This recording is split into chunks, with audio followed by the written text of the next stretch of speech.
Why did that happen? Why did Cartoon or Hanna-Barbera, whoever they are, I thought that was a good idea for a Christmas special. I don't know. And if I remember correctly, they ran that thing constantly, didn't they? Yeah, they did like Like a I seem to lot. remember, like throughout the entire Christmas season that it came out, it was just always on. It was like maybe I'll be allowed to watch a cartoon today. Oh nope, it's a marathon of Grandma got run over by a reindeer, You're followed not by an extra wrong. special showing of fucking Honey I Shrunk the Kids. By the way, I'm live coding here. I'm fixing this up. Oh, that's good. That man, that's actually intense. Like, this is probably the truest form of this show being Alpha Beta Soup. You are live coding an alpha for release for the Alpha Beta Soup audience exclusively. Yeah. We're really in the thick of it right now. Mm-hmm. So what can we expect from the alpha? What kind of gameplay elements are we going to get? Is it like a multiplayer alpha or a? It's a shooter. Mm-hmm. It's a story-based shooter. It's an extremely hardcore simulator, if I'm correct, right? Yes, incredibly. Mm-hmm. Like really, what But we did. it's also we tried very hard to make it realistic, but also cinematic. Yeah, no, I mean, like, Mm. imagine the best mod for Arma you've ever played, but if it was happening in real life. Yeah. Basically, we saw Arma and just thought this is incredibly softcore, incredibly casual. We got to do something that actually gives you the sting of warfare. So Okay. I don't want to Some say of that the it's Arma some of derivative. some of the particle effects are too small, and they're going to be too small. But I fixed most of it. All right, that's fine. As long as you get the general idea of what's happening. Yeah.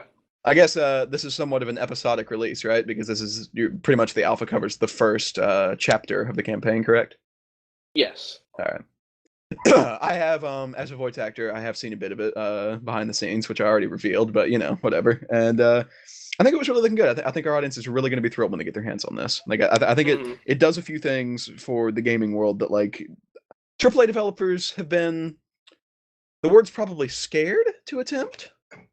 Yeah, I'd say that. Like it really it touches on a lot of issues that you won't get out of Battlefield or Call of Duty or things like that. Mm-hmm. So I'm excited. It's real. I'd describe it as real. It really is. Like I'm getting a little bit shaken up just thinking about it. Like post traumatic Yeah. stress stuff. Because I mean I was there in that development house studio and I know how you run that place. Mm-hmm. Mm-hmm. Mm-hmm. You have any New Year's resolutions coming up on New Year's in a couple hours here? A couple 12 hours, 24 hours. My New Year's resolution is to record at least one episode of Prehistoric Warehouses. I mean, let's be honest. Yeah. Let's be honest. That's got to be our New Year's resolution. It really. I was going to say anyway. Produce more content. Yeah. And like it literally has to be. Do we want to go ahead and say right now that 2015 will be the year of the dino? Possibly. Much like Nintendo's year of Luigi. Much like Alpha Beta Soup's 2014 year of the soup. There'll certainly be some parallels to be drawn. Mm-hmm. If nothing else, in stars of the podcast, there'll probably be some pretty clear parallels. Yeah. But speaking of Alpha Beta Soup, I think now's as good a time as any to just have a quick retrospective and just think back upon the year of soup. Yeah. So maybe reminisce on some of our favorite videos. I think we have a let's go ahead and roll the tape. Just fond memories here. Mm-hmm. Oh wow. Well, that's. I loved that part. Oh, wow. Well, that okay. Quite a year. Wow. Yes. Quite a year. Whoa. Oh man. Oh boy. Those were some moments. Yeah. I was shaken. I'm willing to use the phrase "not a dry eye in the house," referring to our YouTube audience right now. Mm-hmm. Because they're looking back and they just they can't even imagine. Mm-hmm. Got any more show notes? Because oh yeah, you want a show note? Yeah, sure. Because I've burned through most of mine. I mean, I've been very organic in bringing them up conversationally. Yeah. I'm sure you can tell, but all right. So here's my next show note. Okay. How does Shrek work? That's the full text of your next show note, is it? Yeah. Is how that does Shrek work? The character, the franchise? Just how does Shrek work? I mean, surely he's powered by caloric intake, much like anyone else, right? He says he eats people, though. He says that. Like, honestly, that's the kind of character that I'm going to say, he says that. I mean, if you want to say that about Shrek, okay. Like, I think at one point he uses the phrase, grind your bones to make your bread, make his bread. And I'm like, I'm not seeing that happen. He could. That could have been what he does. And what? He just met a donkey one day and decided, you know what? Never again. Never once again. Well, it's like what's a parallel? Like, He could have it's eaten those kind of people at the beginning of the movie like way easy, but he chose to growl at them instead. it's just lazy. Is that like a character trait? Like he was on a lot of adventures. I don't know if I'd call Shrek a lazy ogre. Eh.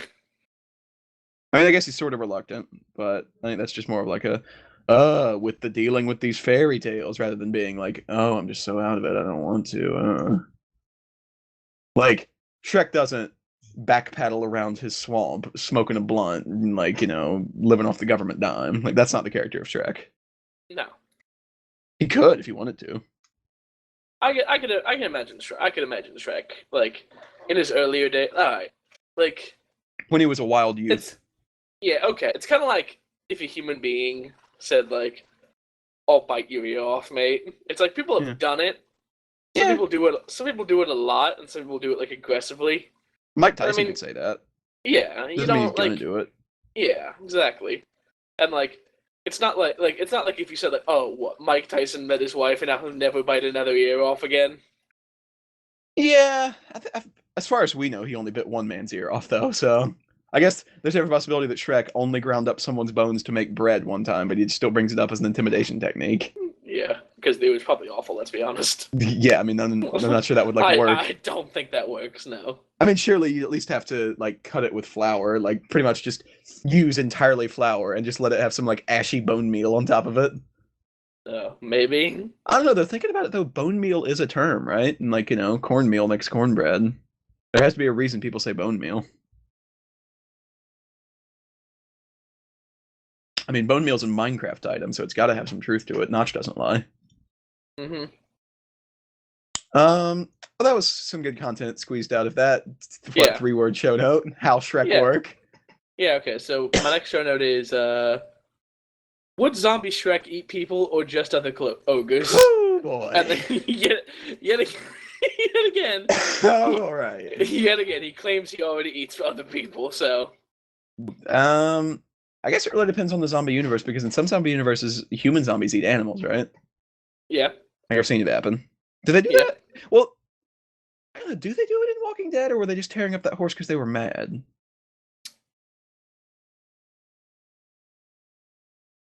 Because remember in the first episode of Walking Dead, it's like he crashes his horse. Yeah. And they start just with their fingers pulling a horse into pieces, although later in the show they will struggle to get someone's shoe off. Yeah.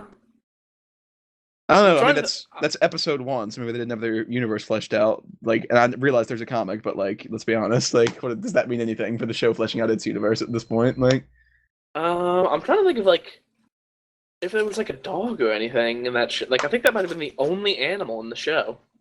Well, what was the thing with like Herschel and like the pigs or whatever? Like, weren't they found dead animals in the woods or something, and we're like, oh no. These animals are dead. Like while they were at the prison, wasn't that a plot element? Oh yeah. That bitch killed animals. Oh, was it just the bitch killing animals? Oh, that's right. Okay, so there you go. There it is, because she was feeding her husband. Oh yeah. And also a little girl feeding rats. Oh yeah. I guess they eat animals. I mean, they'll eat them. I don't know. Well, oh yeah. Remember when Rick stabbed the pigs and then set them loose? And they chased after him? Okay, yeah. So, Shrek in the Walking Dead universe, yes, he would eat people. Okay. Also, I feel like if Shrek only ate ogres, he would starve real quick, because we don't see another natural ogre in the Shrek franchise. Well, until the dark times. Yeah. Until the day we shall not speak of. Right. So I'm coding in an Easter egg right here for... How are you? Yeah. Just exclusively for Alpha Beta Soup listeners. Yeah. All future versions of the game will have this Easter egg stricken from the records. No, it'll still have it. Will it? Yeah. You want it to be a nice exclusive for the Alpha Beta Soup listeners? No, it's not an exclusive. No, that's a shame. I like to offer a lot of value to our podcast listeners, and I feel like a nice exclusive would have been a good way to do that. What you gonna do? I can walk away from this podcast, and this can be the last episode ever because I'm not getting my way. Good. Will you though? I mean, technically, yeah, because this is going to be the last Alpha Beta Soup. Yeah. It's our grand farewell. I'm pretty sure we released a 30-minute episode, so. You want to have? Wait, did we? I don't know. I think they were all at least around 40, weren't they? I don't know what we got. We got around 40 though, so. Well, see, the trouble is that they're all in parts. Do we have around 40? Oh god, we have 40 minutes. Yeah. No, we're really stamping out a podcast here, aren't we? Uh-huh. Now, see, this proves that we could. I mean, I'm not saying that there's comparable quality, but we could put out a podcast at the same length as Weisenheimer's, because at about 40 minutes is when they would say, "All right, well, I'm out of show notes, emails, and we're out of show notes. We just don't have any fans I got to show send notes. us email." You guys still have show notes? Yeah, I got show notes. Okay, well, I'm struggling for content. Unfortunately, we already talked about my next one, and that's did Shrek ever eat anybody? And probably not. So I do have some Q&A here. Is it Shrek based Q&A? No. It's questions. It's questions for us that we will answer. Okay, I like those. That's classic podcast content. All right, so this is taken directly from fans. Nice. First question: when's the next episode? And that's right now. Does this count? Because they were asking about. They were asking about the premiere episode of Prehistoric Gravel Rousers, whereas what we're delivering them right now. No. That's the other question. So when did you give up on Prequel Gravel Rousers? Those are the two questions I got. Okay. Which fan are these from? So we can give them a shout out. Daniel Zuran. Woo! Come on in, baby. All right, let's audience participation theater. Let's drag him on in. Dan. Here he comes. Dan, what's it like being Dan? Dan, we're answering your questions live on the podcast. Yep, I pulled them up. This is a new segment for the podcast. This is audience participation theater. This is where our audience, our live studio audience, can say anything they want. Dan, I'm going to give you two options. I'm going to give you two options here, Dan. You say thank you, or we take a picture of your face from Facebook and we slowly bring it into the camera. And we will do it. Yeah, don't think if it hasn't happened by the time that this timer gets to 42:30, I'm doing it, which will just prove now that I edited. But whatever. All right, Dan, you have 10 seconds. It's going to be a slow zoom in on Dan's face. Just quiet. Shh.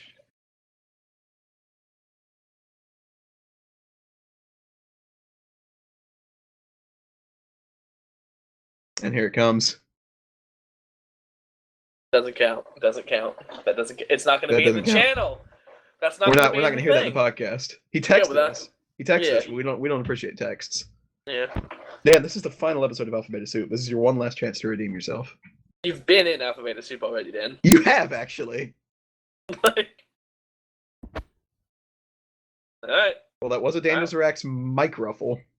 Yeah. Well, that's it. I assume at this point we're already well zoomed right into Dan's eyeball. Yeah, like I really want to see the universe in Dan's eye. This is a shame because I am going to have to download Premiere now. I was just going to do this in Movie Maker, but I can't do it in Movie Maker if I have to do that. That's fine. So would Shrek eat Garfield? Of course, yeah, duh. Like we already said. Whoa, wait. We're talking Zombie Shrek? No, just Shrek. No, I don't think he would. Because you got to admit, he has easily and 100% set a precedent for meeting a wisecracking talking animal and being friends with it for years. A wisecracking talking tabby cat. Oh yeah, right. I was referencing Donkey, but fuck, even as a tabby cat friend. Yeah. I don't know. Was he not eating him just because he was Spanish, though? Ooh. And also, I don't think Garfield talks. Man, that is. He never opens his mouth, and he never has a speech bubble. That is a bag of worms, though. Like, he only has a thought bubble. What does that mean? Yeah, what does that mean? Why do people understand him? People understand him. If it was just John hearing him, that would be one thing, but it's like he talks to like John's dates. He talks to the other dogs. Yeah, but does anyone ever respond to him? Oof. Other than John? Oof. All right, give me a date. I'm gonna pull up the Garfield of that day. We're gonna see if he spoke to anybody else. Christmas Day. When did it start? Like the 70s. 1987. 1987. All right, I gotta remember how you do dates on this website. Right, here we go. Christmas Day, 1987. This should be a good one. It's so great that you can just like get the chronology of the past years out of Garfield. Like, you can just go to any day and see what was going on. Yeah.